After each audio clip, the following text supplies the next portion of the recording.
Hey you guys, it is me, Laura, with Balanced Vitality. I am a homeschool mom of 3 kids, ages 7, 10, and 3. And we've been homeschooling from the very beginning, and I like sharing all things homeschool here on my channel. So today I am going to share with you a really fun book haul that I have. This is from Usborne Books and More. I closed out a party, so I was able to get a bunch of books for basically by the time shipping and everything like that was included, I got them all about half price. So that's pretty good. And I also got another order from Book Outlet, which I'm just always blown away by the prices and what I'm able to get there. So I'm going to go ahead and start with my Usborne Order. I am a consultant, but I am not super active, if that makes sense. I like to get a discount on my books, and so that is why I do that. Actually, I forget. I got them more like 25% off now that I think about it. So, I mean, not 25, 75% off, something like that. Anyway, I got them for a very good deal. So the books that I got are, I got How to Win a Nobel Prize.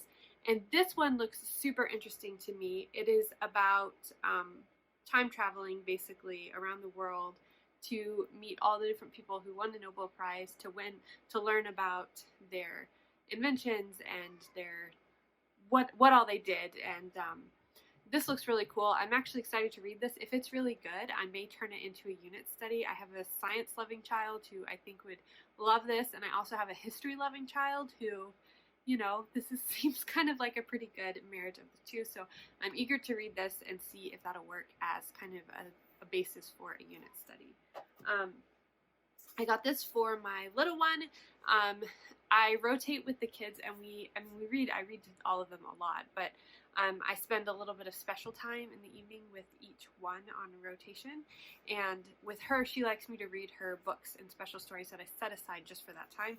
So I got this to do that with. It's we've got another one that's for a little bit older of Aesop's Fables, but this one's nice because it's really like little storybooks, and she likes the pictures, and they're fun little stories. So I got that for her.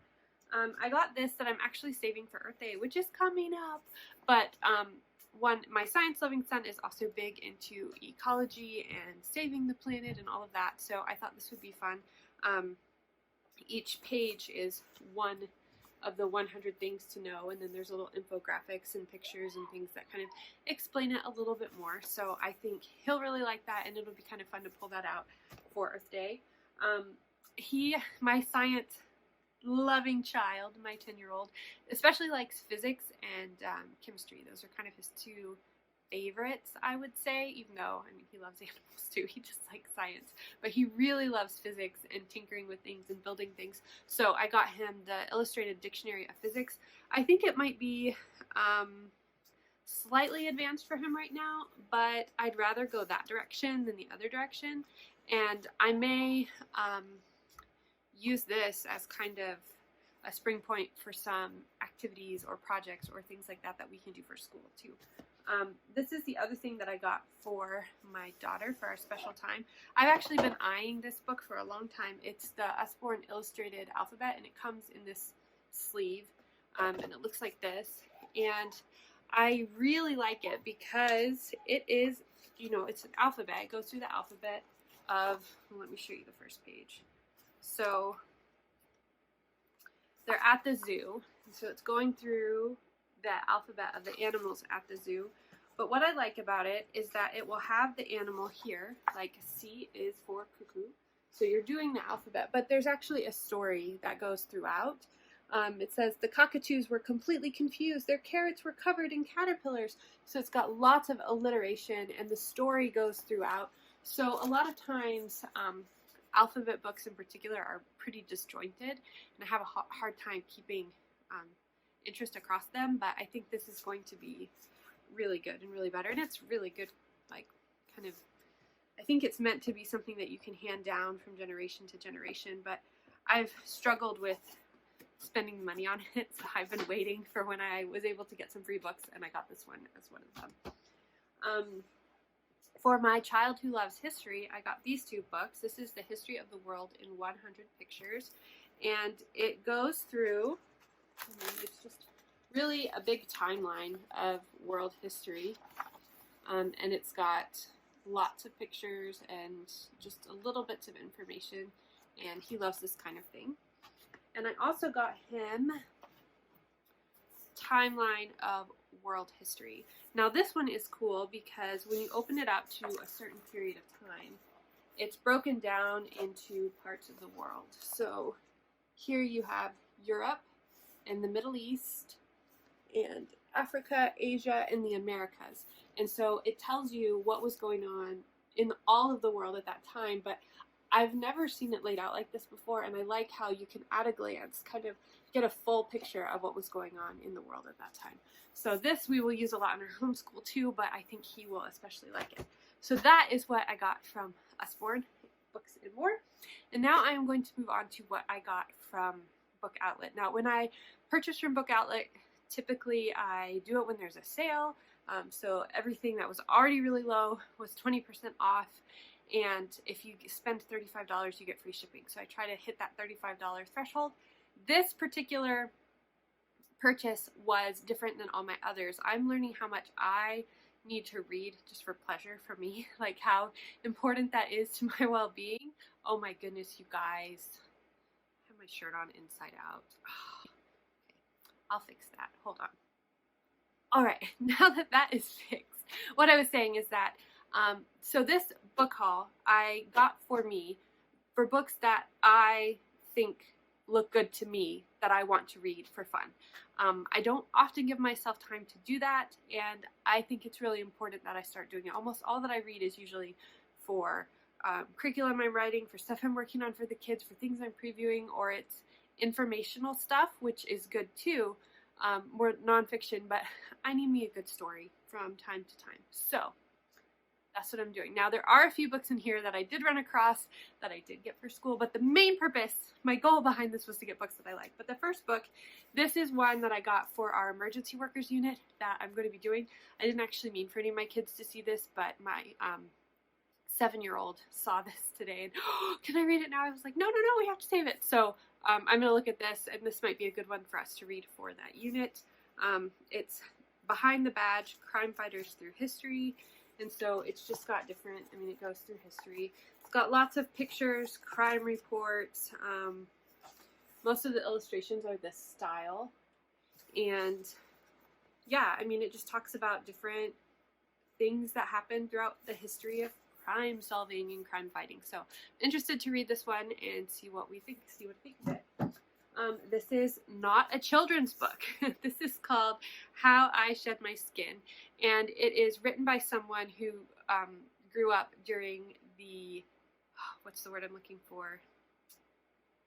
It's the opposite of segregation. When schools started coming together and whites and blacks were allowed at the same, desegregation during that time period, and how he had grown up in the South and blacks were not even, it wasn't an issue he thought about a lot. He didn't go to the same schools as black people. He didn't really see black people much, and how he learned about his prejudices and how he kind of overcame those. And so I'm really excited to read this. I think it's going to be super good. This is one that I ran across. If this is good, I'm actually going to be reading My Side of the Mountain too, because I've heard a lot of good about that. And my son wants to read it by himself. It's way down on his list of to-be-read books, though, so I snatched it, and I might read it. But this one is about a boy who helps, adopts and takes care of an osprey, and his journey following the flight and the migration patterns and all of that. And if this is good, or if the other one's really good, I may do a unit on birds of prey. We live in an area that has loads of birds of prey. We see bald eagles in our yard, we see hawks all the time, and I thought that that would be really fun for the kids. We could learn to start identifying them better and learn a little bit more about them, but I need a good book. So if this one's good, I might use it, or maybe the other one. I don't know. We'll see. So that's exciting. We used to live really close when we were in Boise to the World Birds of Prey Center. It's a little bit of a drive for us now, but when we go into Boise anyway for appointments or whatever, it'd be really fun to do a field trip there too for that unit if we do that. This one's called Hope in the Holler. It's set in the Appalachian Mountains. I love Appalachia. I love the culture. I love the people. I've always really loved it. I took a special class in college just about the Appalachian culture, in a sociology class, and I've done lots of service work in that area. I've always loved Christie and that story and everything. So when I saw this and saw that it was set in that time, or in that area, I definitely wanted to pick it up and read it. It's about a girl whose mother dies and she ends up going back to Appalachia, to a holler there, and how it's so different. Life is so different and it's so hard, but she learned some good lessons along the way. So I'm interested in reading this. This one is also really interesting to me. A lot of these, if you haven't noticed, I really like juvenile fiction a lot. Not all of these are going to be that, but I really like that genre of books, so a lot of these are going to be that. So this one is called Hunger, and it's about a 12-year-old girl who goes through the Irish potato famine. That is not something that I know a whole lot about, so I'm eager to learn more about it in this book. And like a lot of these other books, if it turns out to be really good, then I can turn it into a unit study. It'd be fun. But I'm excited to read this one. This is something I just picked up for the kids because I saw it, and I have a child who really likes to do the scratch-off stuff. Like, he really likes to do them. And so this is just, there's just little trivia questions, and you scratch off which answer you think is right. And I thought this would be fun to hang on to for a car trip or something like that, where we need something new and fun and entertaining. So I'm going to be setting that back. This is called Walking to the Bus Rider Blues, and it is set in Alabama 6 months after the Rosa Parks bus boycott, and the family is accused of stealing, and it's their story of trying to show how they're innocent. And anyway, this one looked really good, and is an important time in history to learn about. This is one I saw, and I remembered the cover from my childhood, and reading it, I thought it was one. It is a little bit, it's really short, and I thought that my son might like it too. And it looked interesting to read. It's about a boy who finds an orphan panda and how he tries to raise that panda, and so that looked like a fun one to read and a really quick read. I can read that so fast, so that'll be good. This one is another one that was really interesting to me. It's called Fair Weather, and it's set in 1893 in the Chicago World's Fair, and it's about this girl, this 13-year-old girl who gets to go to visit the Chicago Fair and her experiences there. And we have learned a little bit about the World's Fairs in our American history studies, and so I thought it would be fun to learn a little bit more. We have also learned a little bit about the Ferris wheel in our physics, and so this was interesting to me just because of stuff that we've learned in school, so I thought I would read this one too. Two more.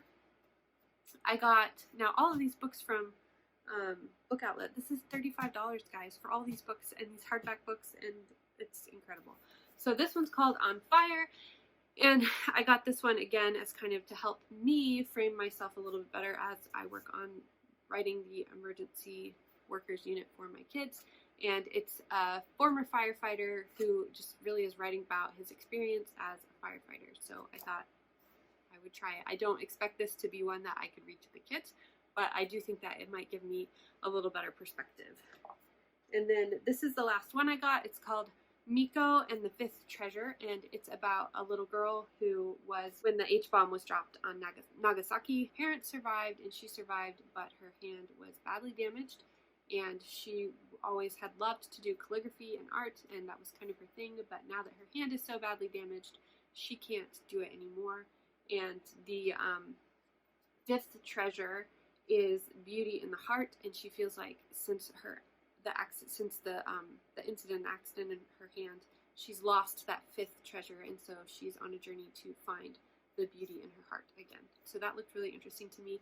I don't have a lot of books set in Asia, and I haven't read a lot of books set in Asia, and so I thought that this would be a good opportunity to expand my learning a little bit more with that. So those are the books I have. Have you read any of these books? Do you like them? Have you gotten any new books? What kinds of books are you reading?